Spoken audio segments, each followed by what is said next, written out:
Hey, what is going on, everyone? In today's video, I want to teach you some ways on how you can stay warm or stay cool in the new Once Human update dropping on October 17th, The Way of Winter.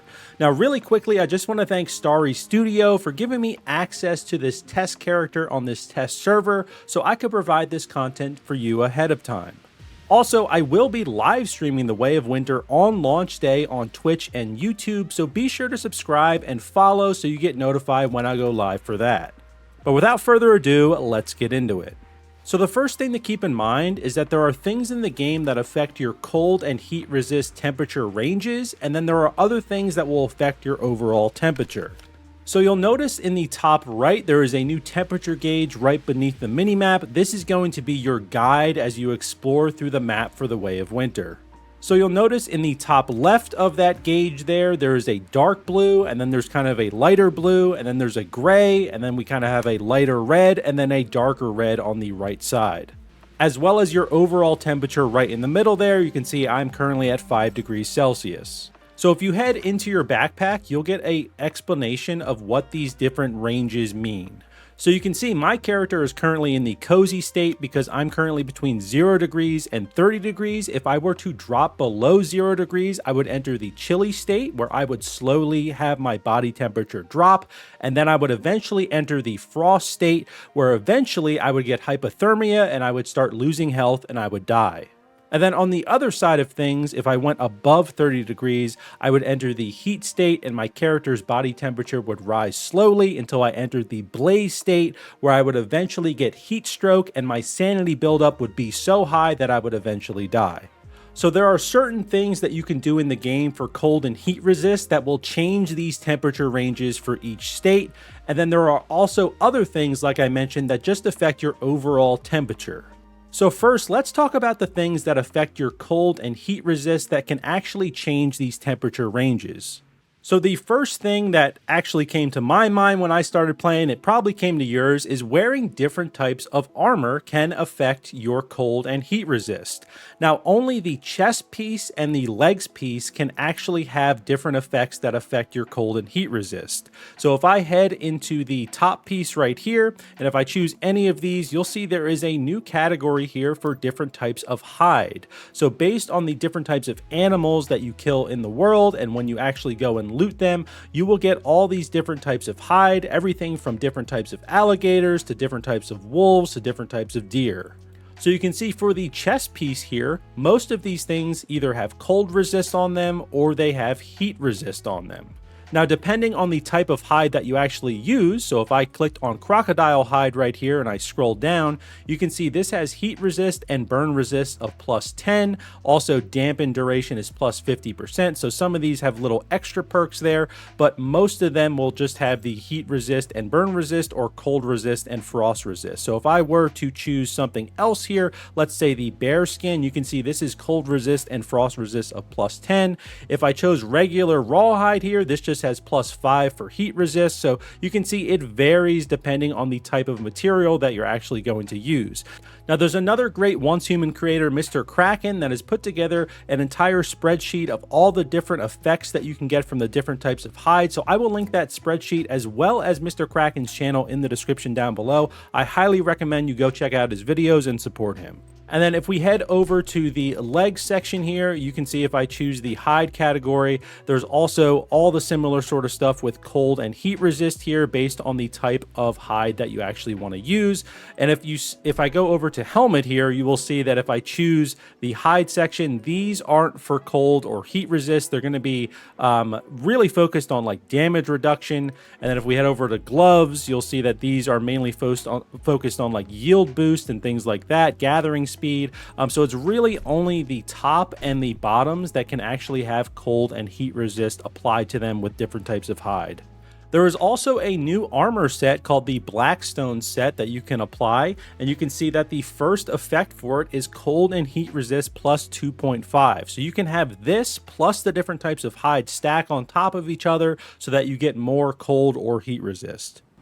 So you can see in the top right, I've actually entered the chilly state here. I'm at -8 degrees Celsius, and you can see I'm in that light blue section. But if I go and head to my gear right here, and I actually apply a new gear type, so I actually have that Blackstone set along with, I believe, yeah, bear skin on this. So that's going to give me cold resist and frost resist of +10, plus the 2.5 that I get just from this set. So if I go ahead and equip this chest piece, and I go and equip the leg piece here from the Blackstone set, I should enter the cozy state. So there you go. In the top right, you can see that that light blue section has now been decreased. I'm still at -8 degrees Celsius overall, but now I'm in the cozy state. And if I head over to my backpack here, you can see my current state is cozy, so I shouldn't end up having my body temperature drop anymore.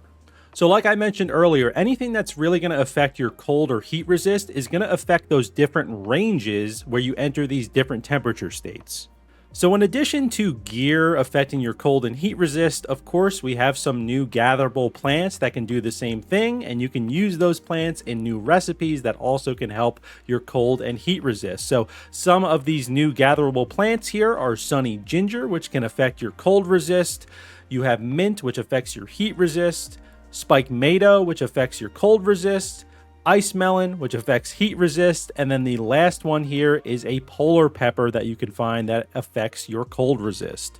So you can eat these plants just by themselves, and they will affect your heat or cold resist by 5, or you can use them in recipes to get more out of them. So for example, we have the salty roasted spike mato here, so I am just using 1 spike mato and some salt, and this is going to increase my cold resist by 10. So just by using it in this simple recipe here, we're going from 5 to 10 cold resist, so it's definitely worth it. And some other food items here are spicy sizzling meat, where you use polar peppers, and this will increase your cold resist by 10. Then also you have spicy grilled fish. You've got minty meat salad here, minty tartar, fiery meat skewer, iced mint tea, chilled ice melon soup, spicy roasted meat, and then, of course, you also have a new legendary item called the All-Weather Stew, which will actually boost both your heat and your cold resist by 30. And these items can be unlocked in the integrated kitchen mimetic here. So you can see we've got some of those spicy foods here, as well as the ice mint tea. And then also in dishes number 3 is where you can unlock the All-Weather Stew. Also in your Memetics tab here, under Infrastructure, you'll notice something new called Polar Expedition 1. So this will unlock at your supplies workbench something called Thermoium, Heatium, and Coldium. So I'm at my supplies workbench right here, and you can see I can craft Thermoium for only 20 gravel, so it's a very cheap thing to craft. Once you craft it, you're going to be using Thermoium in the recipes for either Heatium or Coldium, depending on what type of area you're going in. Now, Heatium will give you +10 cold and frost resist, and then obviously Coldium, if you couldn't guess already, would give you +10 heat and burn resist. Now, the way that these work is that you will have them in your backpack. That's how you're actually going to get that resistance. It will last for 60 minutes IRL time, if that makes sense. So not in-game time, but actually real life time. And then after that 60 minutes, it'll actually revert back to Thermoium so that you can use it again to either craft more Coldium or more Heatium. Now, it's important to know that these effects do not stack, as it mentions here, so you're not able to just make a bunch of Coldium or Heatium and have it in your backpack. You can really only have one at a time. Now, you might notice in the cost here, obviously we're using Thermoium here for Coldium, but you'll also notice that there is a section here. So for Coldium, you can either use ice cubes if you would like to, or you can use a new type of ore out there called cold crystal ore. Now, if you come across this ore, it's going to be in cold areas. In order to mine it, you need to throw a Molotov at it, and then it will allow you to mine it. If you try to mine it before that, it'll actually damage you, and it will almost kill you if you let it. So you're going to need to basically throw a Molotov at it, and then we'll let you actually go ahead and mine it. I'll have a separate video going in to more details about that, but that is how you can get cold crystal ore. And then if we take a look at Heatium here, You can use charcoal along with the Thermoium, or you can use a new type of ore called hot rock ore. And in order to actually mine this, you have to do the opposite. You have to throw a frost grenade at it, which is something new that will allow you to mine the hot rock ore. But again, I will have a separate video going into the hot rock ore and the cold rock ore so that you guys can see exactly what I mean there. And just to show you, I have this Heatium in my backpack right now. So you can see there is a 60-minute timer. We're at 56 minutes right now, but this is giving me cold and frost resist of +10 while it's in my backpack. Once that timer runs out, it'll just turn into Thermoium in my backpack. Also, another way to increase your cold or heat resist is actually through a new specialization. So there's a new specialization called molecular structure research. There are also other new specializations as well, but this is the only one I've found that affects heat and cold resist. And this will unlock a new formula at your supplies workbench called ice crystal and fire crystal. And you would use that hot rock ore or that cold crystal ore to craft either fire crystals or ice crystals at the supplies workbench. And once you go ahead and craft those, you can see I have one in my inventory here. It's a tactical item. So this ice crystal will increase my cold resist by 10 for 600 seconds. And then obviously the fire crystal will do the same, but it will increase your heat resist. All right, so those are all the ways that I know of to change your heat or cold resist, but now let's talk about some things that can actually affect your overall temperature. Now, one of the first things that you probably already guessed is that yes, you can use the torch to affect your overall temperature. So if you take out my torch here, you will notice the degrees in the top do change when I actually take the torch out. So it goes up 5 degrees. That is kind of the base for the torch. So if I were to put this away here, we're going to go from 7 degrees to 2 degrees up in the top right. So it's going to be very important to always kind of have a torch on you. So I always like to just carry multiple torches because they will burn out eventually. But that is kind of one of the basic items that you can use to affect your overall temperature. There's also some new mimetics that can help with changing your overall temperature. So connected to that Polar Expedition 1 mimetic node that I mentioned earlier, you also have Chaosium extraction and Polar Expedition 2. So Chaosium extraction here will unlock Chaosium, which is a material that you can get from different enemies. So actually, I just ran a few silos. I was able to get like 1,200 to 1,400 Chaosium. So you just leave that in your backpack. And the reason you leave it in your backpack is because in Polar Expedition 2, you'll unlock a new tool called a Chaosium Lantern. This is something that you're going to want to keep in your hotbar. You can toggle it on, and basically, when the temperature is low, it will provide heat. And when the temperature is high, it will absorb heat. And when it's doing those things, it's going to use the Chaosium as fuel. So that's why you're going to want to have it in your backpack. So you can see in my backpack here, I've got about 1,800 Chaosium. And then you can see in my hotbar here, I also have the lantern. So if I go back here, and if I just toggle that lantern on in the bottom right of the screen, you'll notice it turns into a kind of glow stick here. And you'll notice also in the top right that the temperature will change. So we're currently at 2 degrees. If I toggle this on, now we're at 17 degrees. So it gives you a 15-degree difference based on the area that you're in. And there's also another new mimetic node that can help you with your temperature as well. In the crafting tab, you'll notice a new polar frontline node. This will unlock a portable warmer as well as a portable air conditioner, and you can craft these at your synthesis bench. I know it says supplies workbench there, but it's actually the synthesis bench that you can craft these things at. And the air conditioner will lower temperature within a 5-meter range by 20 degrees, and then the warmer will increase temperature within the 5-meter range by 20 degrees. So these are great to just have on you when you're out, just in case you get in a situation where obviously you need to raise or lower the temperature so you don't die. You can just place these down on the ground. And just to give you a little example of how this works, I'm just going to place this portable warmer down. So I'm going to just place it right here at my base. And as you can see, it says portable stove here, but this is going to keep me warm while I'm in this 5-meter range.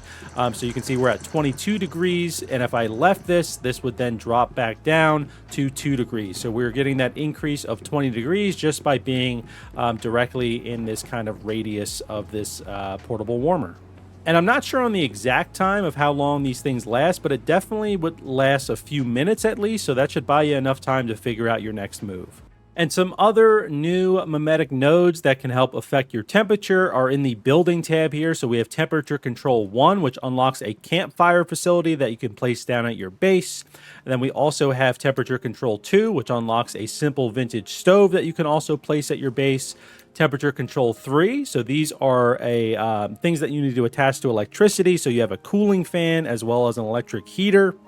And then lastly, you also have the thermal tower. Now, unfortunately, on this test server, the thermal tower hasn't been working for us. So I'm probably going to end up making a separate video about thermal towers once I can actually go ahead and use them. So I won't be talking about them in this video just because I can't use it. So I don't really know the entirety of how it works. But we'll at least talk about these first 3 nodes here. So I've placed the campfire down right here. So if we access the details for the campfire, you can see that you can place portable mixed fuel, charcoal, barreled premium fuel, or just logs in here. Now, depending on what you're using, it's going to change the temperature that this will burn at. And then also the amount that you're going to put in there is going to affect the different operation time that you actually have for this. So I actually have some fuel in there right now. So if I turn this on, you can see that I have 8 hours, 50 minutes, and 43 seconds left. And then if you head over to the cooling materials, you can't actually place any of those in the campfire, as you know, it wouldn't really make sense to put that sort of stuff in a campfire, but this is how the campfire works. And then if we head over to the simple vintage stove here, if I go into the details, you can place charcoal, logs, or hot rock ore here. And then in the cooling section, you can actually place cold crystal ore here so that it can keep you cool if you would like it to. And then we have the air conditioner you can put at your base here, which would drop the degrees by 10. And then we also have the heater here, which will increase the degrees by 10. So I'm in a cold area here, so I usually have these heaters all along my base. And also related to the base, you also do have your camp that you can use. So your camp won't actually change your overall temperature, but when you enter it, as you can see, it says hypothermia and heat stroke will not become severe. So you can use your camp as a temporary way to make sure you don't die when you're out in the wilderness. And that same effect does apply when you're at your own base as well, so you don't have to worry about dying at your own base. And there's also another specialization that I found called Silentfire Shield. So this unlocks a new formula called Silentfire Shield at your synthesis bench. And basically this will reduce the temperature within the shield once you use it by 10 degrees. And it also can take damage, so you can protect yourself with this shield. So I actually have some in my backpack right now. As you can see, it says it lowers the temperature within it by 10 degrees. And it will also generate a spherical shield that can absorb damage. So let's go ahead and drop one of these down so you can see what it looks like. There we go. So in this, it's actually, as you can see, we're at -8 degrees Celsius. If I were to leave this, we would go back up to 2 degrees Celsius. So this is great if you're in one of those hot areas and you just need to place something down because maybe you're just taking too much damage and you also need to reduce your temperature overall. I actually get some Destiny vibes from this one as well. I think it looks kind of similar to some stuff I've seen in that game. But yeah, this is a pretty cool one. And really, those are the only 2 specializations that I mentioned in the video that I have found that it can affect your cold and your heat in the game. So there you have it, folks. That is every way that I have discovered in the test server for the Way of Winter to stay warm or to stay cool. So I hope this video did help you out, and I hope you're excited for the new update. If you have any questions, please feel free to drop comments down below. I'm happy to answer any questions. Also, feel free to join our Discord channel. We've got a ton of people in there, and I'm always happy to answer some questions as well. But yeah, hope you guys enjoyed the video. If you did, be sure to like and subscribe. And yeah, have a great rest of your day. Thanks for watching, folks.